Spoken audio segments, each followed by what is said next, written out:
kids, it's Pastor Austin and Mr. Brandon here with this week's Big Truth. Happy Easter to you guys. It is Easter season and we have a brand new little mini-series that's all about Easter. So we're really excited for you guys. We've got some special things in store this week and next week, so be ready for that. Yeah. So let's go ahead and jump in to our first big truth in our 2 Easter guides. So our big truth this week is Jesus is our substitute. Jesus is our substitute. So we're talking about that this week. That's the week of Palm Sunday, and we're walking through the story of Jesus being crucified, dead, and buried. So let's begin with, where does our big truth come from this week, that Jesus is our substitute? Well, it's found in 2 Corinthians chapter 5, verse 21. 2 Corinthians chapter 5, verse 21 says this, "For our sake he made him to be sin who knew no sin, so that in him we might become the righteousness of God."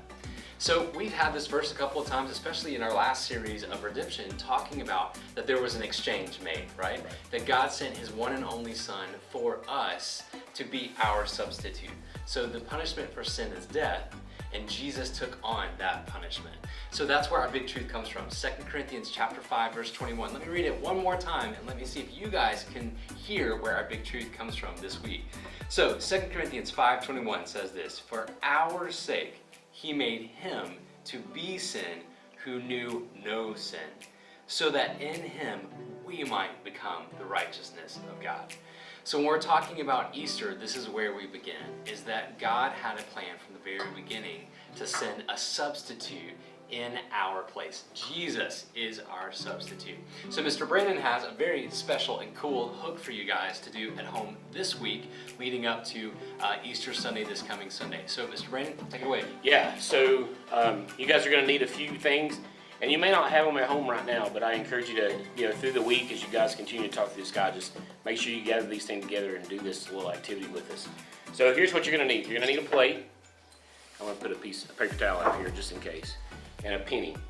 So what this penny represents is us, all of humanity, and we're in the world. So, and then next you're going to take a cup of colored water. I've got black water here. I think it serves as good representation. And we're going to pour it out on this plate. And this water represents sin. And as we're in the world, sin overtakes us, and it really hides who we truly are. But next we're going to bring in a candle, and this candle is going to represent Jesus. We're going to set it right there in the center. And Jesus came into the world. We hear it in the Bible all the time that Jesus is the light of the world. So we're going to light this candle here real quick. Hopefully, there we go.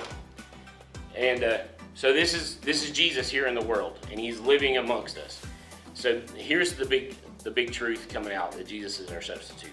So when Jesus goes to the cross and he dies, so we're going to represent that with this cup. We're going to place this over top.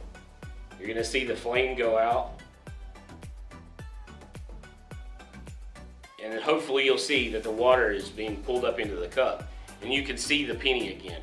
So as Jesus is our substitute, he's taking our sin away and washing us clean.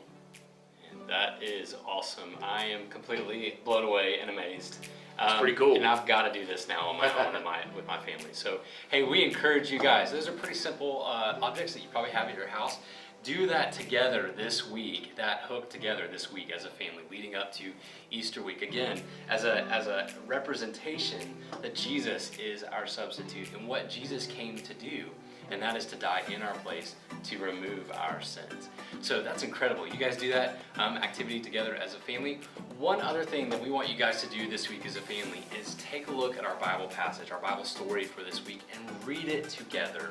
It's found in John chapter 19. And it walks us through Jesus being handed over to be crucified, Jesus being crucified and buried. And again, that's leading up to this coming Sunday of Easter Sunday. So we want to talk about first the crucifixion, that Jesus took our place, that he died for us. So we encourage you guys as families this week, gather your entire family together. Don't let this week go by without doing this. Gather your entire family together and read through John chapter 19 together as a family.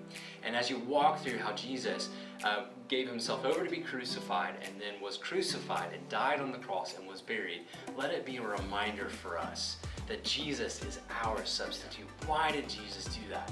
For his love for us and because he is our substitute.